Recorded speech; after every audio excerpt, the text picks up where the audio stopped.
Hello, everyone. Welcome to We're Smarter Than This, a Star Wars review series. I'm Bronson Fiore, joined by Mr. Aaron Reynolds. Hey, how you doing, Bronson? I'm doing pretty well, man. So you and I are on a crusade to be the most hated men on the internet because we're Okay, because we're gonna review fucking Star Wars. great. For those of you who don't know what this series is, we're gonna review each Star Wars in order of release Yep. before Rise of Skywalker and do Rise of Skywalker. When we're done, we're each going to rank them from favorite to least favorite, or least favorite to favorite. Yeah, we're going to have opinions on these movies that are certainly not going to match up with everyone else, and we're going to be doing it quickly before this last movie comes out. We are going to have Because, to watch, let's see, in 3.5 weeks, we have to watch through 8, 10 movies.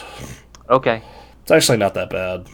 it's not that bad. It's just when you're living a life where you have to get some other things done, Yeah. like the idea of fitting in a bunch of these movies is for whatever reason now suddenly a daunting task. Yeah, no, for sure. Some of these movies are no problem for me, though, because, like, they're just such a delight.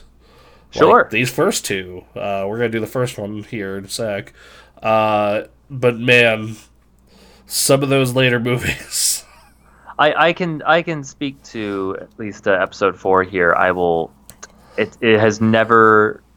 It has always been true that when episode 4 comes on, if I like caught it on TV and I was flipping channels, it would wreck the next 2 hours because I would stop and watch it. Yeah, Uh, so so that this happens sometimes here. this is almost a perfect movie.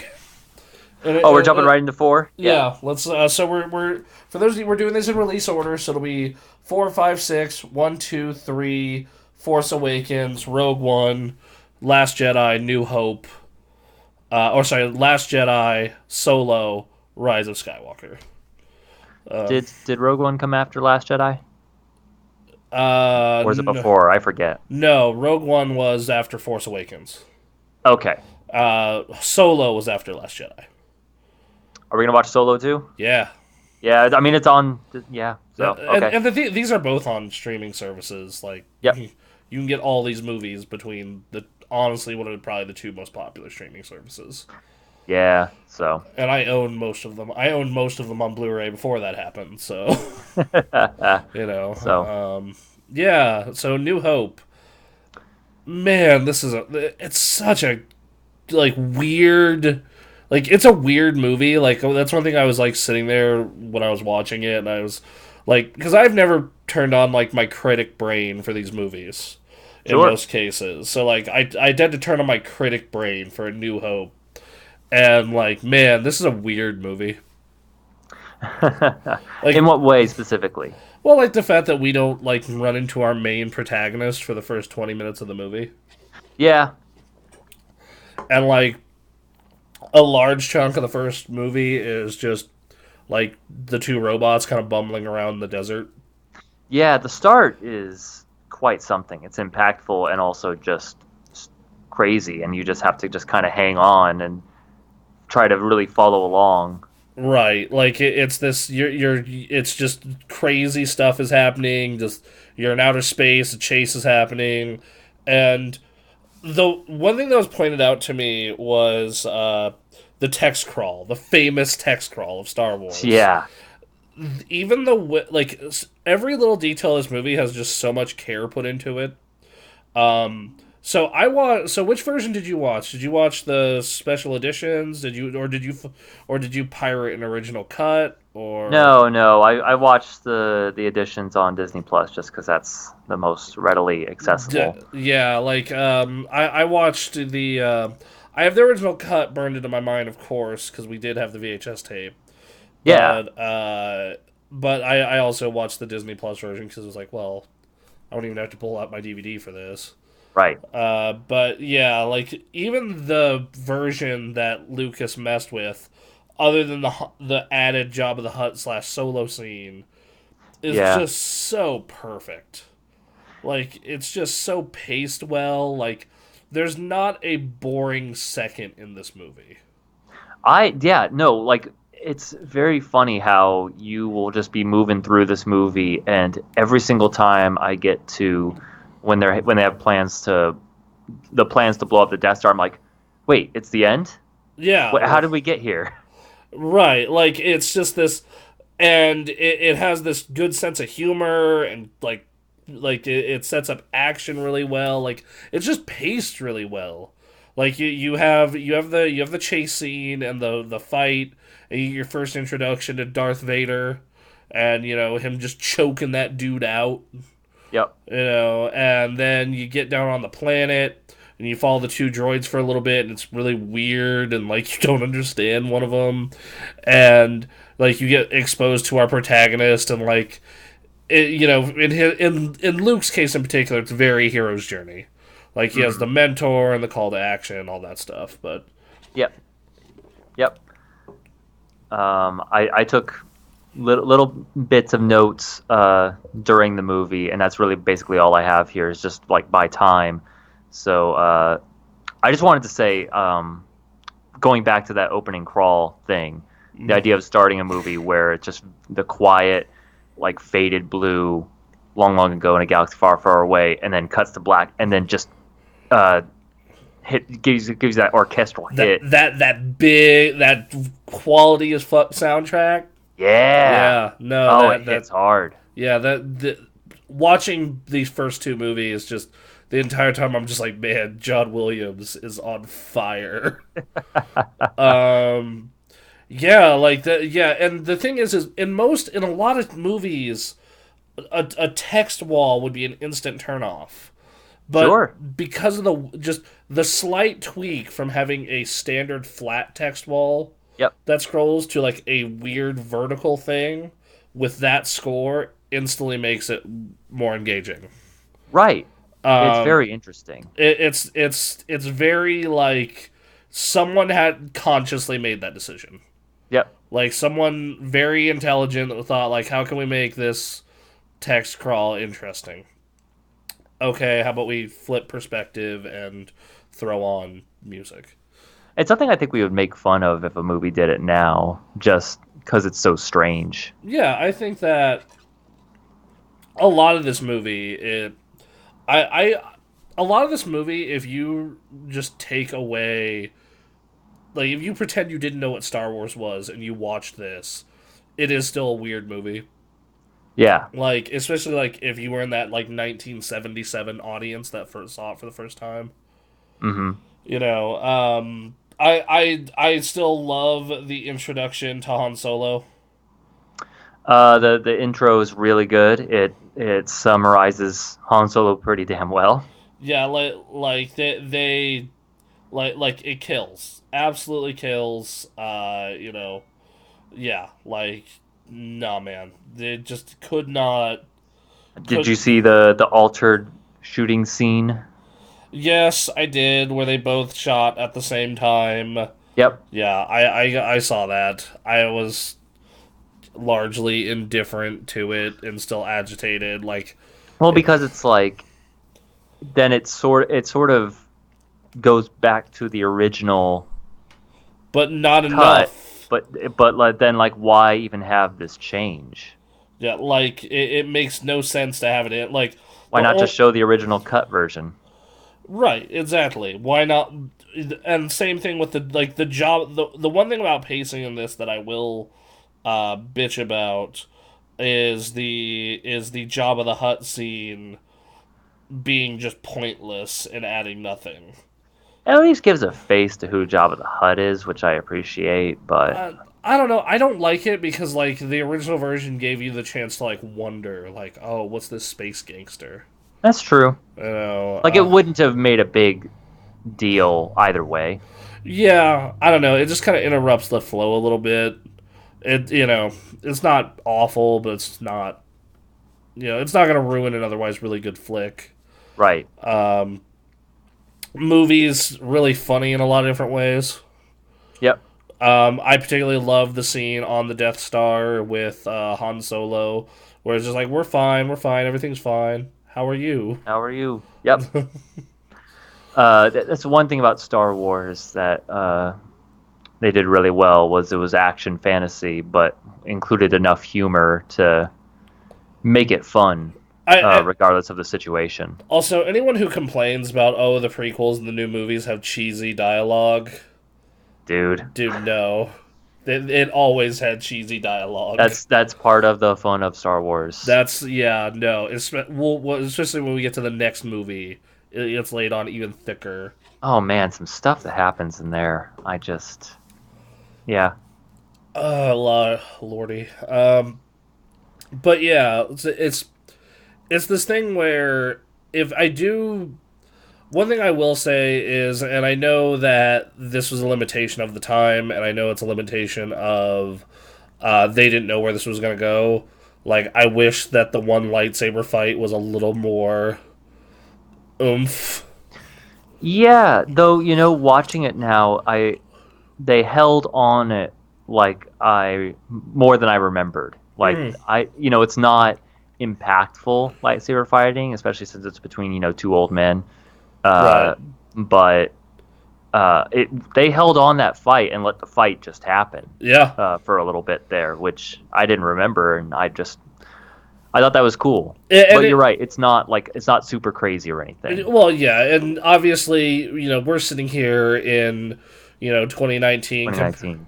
comparing this to, like, the Anakin Obi-Wan fight, Yep. the Rey Kylo fight, like the It, Maul fight. right. Like what all the work was done for them the moment they had the look and the sound of the lightsabers, like just that existing and then just seeing basic fighting happen had to be Yeah, more than enough. yeah, for the time period, especially because you look at like, and to be fair, they do use actual like fighting sword styles for samurai and whatnot. Like, Yeah. so that. Uh, Sorry, go yeah. ahead. One thing I really appreciated is that the music didn't play when they first fought. Like Oh, it was just silence, and you just heard the hum of the lightsaber, and they just kind of faced off the against each other. Yeah, and you get to hear the clash of each sword hitting each other. Just a Yep. There's no booming orchestra behind them. It is just like you are yeah, in this moment of this this battle. this very intimate, just like conflict of like, oh, this was master and student. This was like, two dudes who like cared a lot at one point. A Yeah, world of this battle between light and dark that Luke was not. He could not do anything like that at that point. So it was like this upper level, this unachieved level of attuned with the Force that we weren't going to get with Luke. yeah, So that this is yeah, this brief glimpse, like, oh, yeah, so this is what's really going down at the highest level. yeah. Like it was this small slice of this is what the Force is. Right. Is space wizards with laser swords. Really. Yeah. Basically. Uh, no, it was actually brought up to me recently that someone was just like, the original trilogy is space fantasy, the prequel trilogy is science fiction, and then the new trilogy, the sequel trilogy, is kind of a combination. Yeah. And yeah, like so yeah, they do the big scene on the Death Star where they rescue the princess, and God, there's so many good quotes from this movie. Oh, they have plenty. That's Um, no moon. yep. Um, Oh my God. Yeah. You watching. That's one of the weirdest things about this is because it's just become so embedded in everything that we consume that it's like you'll just be watching it and you're just concentrating on watching it and you'll see line after image that you've seen in various other contexts. well, Um, just watching this, it's very much like watching. It's very much reminds me of like when you'll read JoJo, and then go watch like any other anime, sure. and you're less like, oh, that's from JoJo, that's from JoJo, that's from JoJo, and same thing with this, where it's just like you will watch this, and then if you immediately go watch any other science fantasy, science fiction, or just a lot of nerd content in general, Yeah. like heavy references. Right. across the board. Like, and to be fair, this itself is referencing a lot of pulpy fiction stuff that Lucas was into. Yep. Like he wanted to make Flash Gordon, Sure. but but yeah, I went in this movie expecting to like enjoy it, but I have a lot of stuff to bitch about. Sure. But I kind of came away being like, the desert stuff takes a little too long. Other than that, I really like this. Let's see. There are scenes that like are iconic that because there's so much that happens in this movie, I'm like, oh right, this part. So like Millennium Falcon escaping from the Death Star, and then Luke and Han had to get in the guns. Right. Right, we're still not to that part. There's so much that's going on still. It's weird to think how much they fit into like a 90-minute movie. Was it 90 minutes? It's 90 minutes or 2 hours. I think it's like 2 hours, but still. Yeah, like it's a good length. It feels longer than your average 2-hour movie because, but also again, like it, not that it takes long and you're like waiting for it to finish, but just so much you try to recall it back, and so much happened in those 2 hours, and you're just moving and moving, and you're at the end before you know it. Which I think that's part of the reason why it's such a good flick. Is it's like it's content. We're a video game thing. Yes. And in the sense of what a good video game will do is it'll give you a tool that is fun to play around with, and right as you get bored, it gives you a new one. Yeah. This very much is doing that, but in film form. Right. Where it's like, all right, we gave you the space battle Empire conflict. All right, in now like a couple minutes. And now we're going to give you this weird robot comedy in the desert. Yep. And now we're going to give you the start of the hero's journey. Yep. Now we're going to give you the mentor thing. Now we're going to give you the cantina stuff. And introduce you to this dirtbag smuggler. Yep. Now we're going to give you more space stuff. Now we're going to give you this, like, escape, and then this space wizard fight. Yep. And then we're going to give you a space battle. And it's just every 10 to 20 minutes, it's just a new piece. And that makes, God, this is such a weird movie to dissect. It's like how do you fucking sit down and dissect fucking Star Wars? Well, I don't mean the franchise. I mean like this original movie. Yeah, yeah. Yeah, like it's, and it's weird to think that there are a lot of movies that I can't go back to from that time period, but Sure. For whatever reason, something about this resonates with all generations. Like I'll show this to my younger cousins, they'll love it. Sure. Show this to 50, 60-year-old men, they love it. Show this to 20-somethings, they love it. Yeah. Like something about this is timeless, and I am not sure if like. And another thing is like the characters are all inherently likable.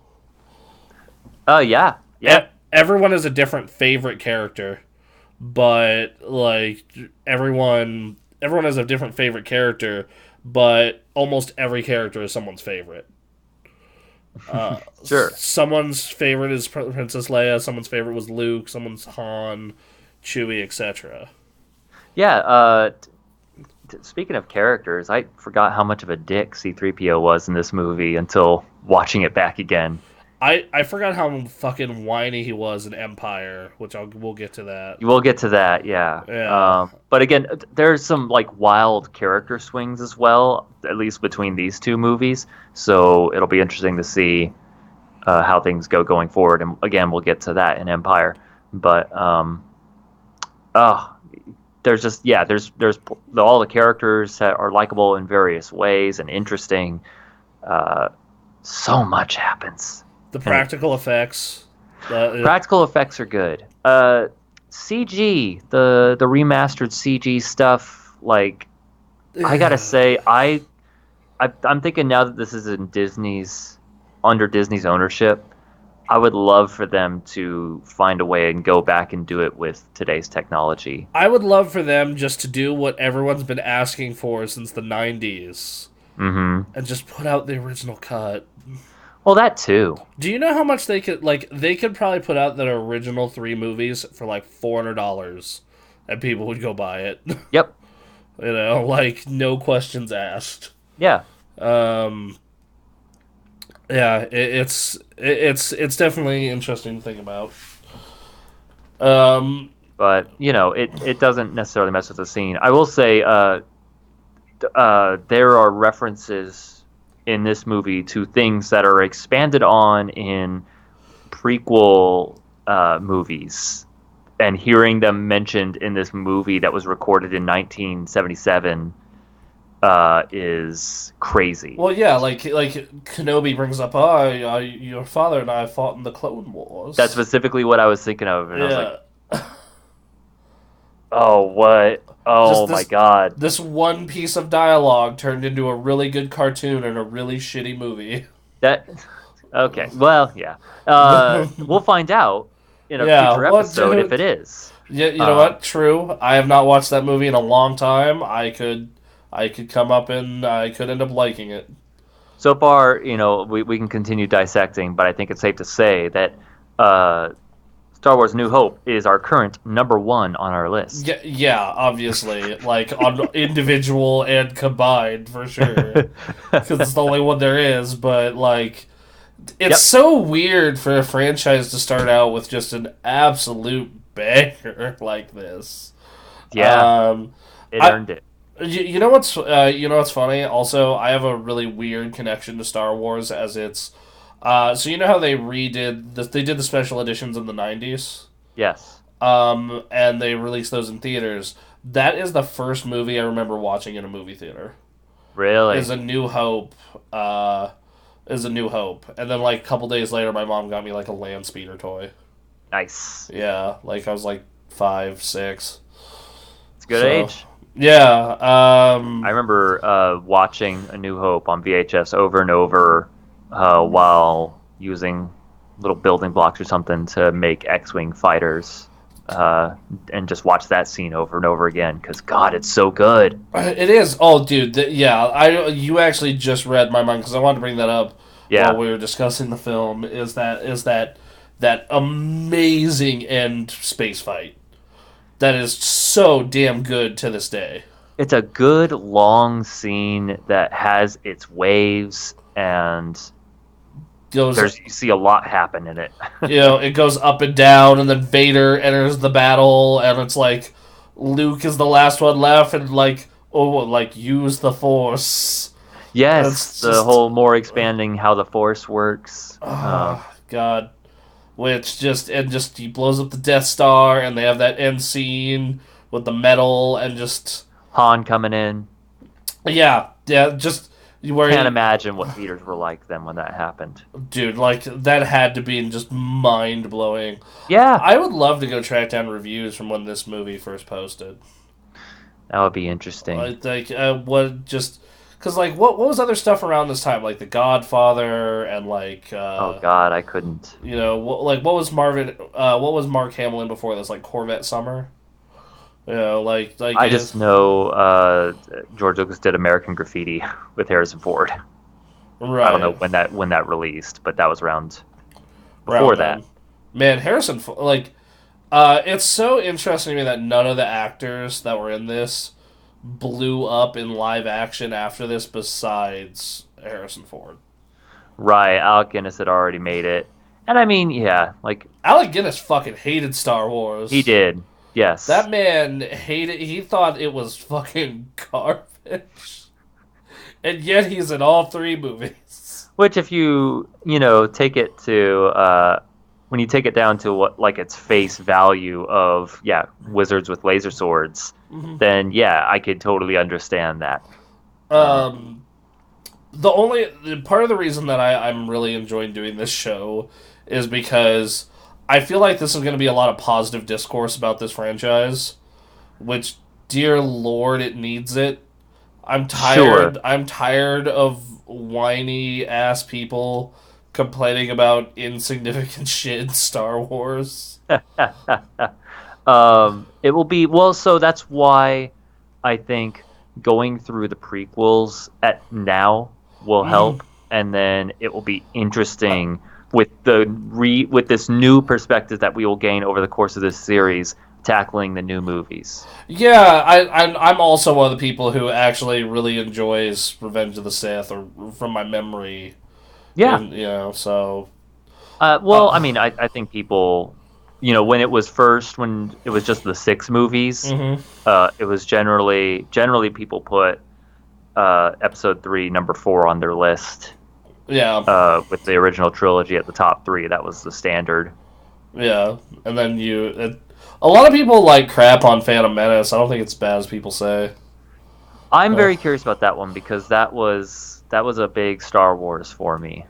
yeah, Uh, same. I had toys from that one. I remember, yep. I remember having like a Naboo Starfighter toy, and like Oh yeah, I remember really liking Qui Gon. Qui-Gon's the best. You know. Oh, that's part of why I like. Okay, well, we're getting ahead of Yeah, ourselves, we'll but jump that's ahead. why I like So, Qui-Gon so much. Anyway, this movie it's just it's a cultural touchstone. Like it's one yep. of those, and this movie is gonna be shown. This movie is shown to kids now, and it'll be shown to their kid, and like whatever George Lucas may think of the franchise now, which apparently isn't much. Um, that dude like can rest knowing like his this movie is a masterpiece. You it know, it's it is something. There are little imperfections just in like cutting, or they've edited the speech interestingly, you'll notice, but like it's never taken away from the quality of the movie as a whole. right? Exactly. You know, I caught one scene where Vader stopped talking and his hands going, I it happens. can we talk about that scene where Darth Vader just loses his shit in a staff meeting and chokes someone out? Oh yeah. Uh, just like That was really good. Nope. and yeah, and you also got a taste of the dark side. Of what the dark side was. Yeah, this the just man, that'd be a great power to have in real life. I think a lot of people have thought about it at least once. If you watched Star Wars as a kid, you thought about it at least once. Oh yeah, all those powers. Everything, Yeah. especially when you played the video games and you could use the powers and thus became more intimate with those various powers. Honestly, my favorite Star Wars video game is, or one of my favorites, is actually one of the ones that recreates the Death Star scene. That's Rogue Squadron 2. Oh, really? Yeah, it recreates that Death Star like run perfectly in the opening level. Okay. So yeah, no, like and just the design of things, stuff just looks cool. R Stuff looks really cool. R2D2 looks cool. Darth Yes, Darth Vader looks super goddamn cool. R2D2. Like thinking about Darth Vader. We'll talk about Darth Vader in a second. R2D2. That's an amazing design, just visually, and the beeping communication is very good at showcasing emotion with just like pitches of beeps and bloops. It's really cool. Well, the reason him and Chewie were a lot of people really liked him is because you kind of just fill in the blanks of what they're saying. Yeah, they're very good at being emotive. Hmm. With nothing, basically, no words to say. Just But what's so funny, and yeah. it goes to the world does this too. It just feels very lived in. It's not necessarily this pristine place, Yeah, except for the Death Star. it feels very grimy, very much like the empire. Like in the case of Tatooine, it's like this is a shady place, and in the case of the rest of the world, it's like oh, this is the Empire's up to some bad shit, and that is why Right, this world is so, or this galaxy is so in distress. right. You But then know, even when when you're in like the Millennium Falcon and you just see things are a little dirty. It looks old. It's not this pristine new spaceship all the time. It's this lived in thing, and you're doing the best with what you can with it, and it just makes it just seem more relatable. You can see your everyday interactions with people in Chewie and R2D2, despite being a walking carpet, as Leia calls him, and Going back to that cheese factor we all talked about. yeah, but it's Lord, good. it It's so is. good. It's fantastic. Hmm. Um, Also, Darth Vader has a Sephiroth length lightsaber in that scene with Obi-Wan. That shocked me. I'm gonna cut that scene together, but with one winged angel. Yeah, there you Bump, go. bump, Oh, that's bump. already up somewhere. Oh, yeah. Someone on the internet had to make that. Someone uploaded that before YouTube was a thing. Oh, for sure. Let Um, me see here. I just want to go through my notes real quick that I put on New Hope. Um, let's see. This is just me joking to myself. Uh, what is it? There? Oh yeah, there was a like Obi-Wan just like shouted at the what do they call them? Dirt oh, sand people. yeah, I think it might just be sand people. Yeah. Yeah, he does this like force shout thing to scare them away. Just like I'm trying to figure out if that was a force thing or if they're like, oh no, shouting. Yeah, Ah, yeah. I think part of it was just they know who Obi-Wan is. They're like, maybe that's it. I Yeah. was like, oh shit. Oh, okay. So, one scene that always freaked me out as a kid is the scene where Luke finds his aunt and uncle burned up on the Oh, ground. yeah, they're just skeletons. That scene. I got to it again. It is still kind of fucked up. The fact that they're just what did they do to make them just skeletons? You don't see that from like regular blaster shots in any other Star Wars You don't see that scene in that I can fucking think of. Star Wars, really. You don't see that in Star Wars like anywhere else. So like, what happened? Was it just fire? Like they just burn them to like bone. Like it looks bad. It looks so bad. And like I remember as a kid, that was the most terrifying Yeah, thing. horrifying. Um, and then Luke's like, "Well, I've got nothing for me here." And Obi-Wan's like, "Technically, you're correct. All right. It's like finally, let's go. I'm glad I set that fire. I mean, all right, let's go." Yeah. So, um, let's see. I made note of Luke at the bar. He just tugs the bartender's shirt to get his attention. I would never do that. I could never do that. I, Just talk to him. What are you doing? Like if he doesn't listen to my voice, then like yeah, I'll tap him on the shoulder. I mean, if it's loud, Oh. but bars are fairly loud. I don't know. Anyway, yeah. Once again, it depends on the bar. maybe. And I- I just wouldn't try it on Moss Eisley. That's all I'm Well, saying. yes, but like I've been in bars where I have totally tapped a bartender on the shoulder. Tapping, sure. Yeah, not But- you don't tug. Don't do Is it a that. '70s thing? Is it Can't be. No. I also want to talk about, despite this movie is timeless, and it's timeless while everyone has '70s hairstyles and facial hair, and it's great. Oh Lord. Let's see. I'd like Did you? What's that? I'd like some 70s hairstyles to come back. I mean, there'll be a day. It'll be slightly modified, but I Yeah. bet you it'll come back in some form or fashion. So you mean a haircut this not next week but the week after. Oh sure, yeah. Beard is gonna be gone. It's November 30th. Mm-hmm. So But it's not the end of open enrollment at my work yet. So gotcha. if I'm not, so brief little side tangent. I work in insurance. Open enrollment is October 15th to December 7th. My job is great about time off, and it's great about pretty easy work hours, not much overtime. But during that 6 week period, they basically say, "You belong to us now." You Sure.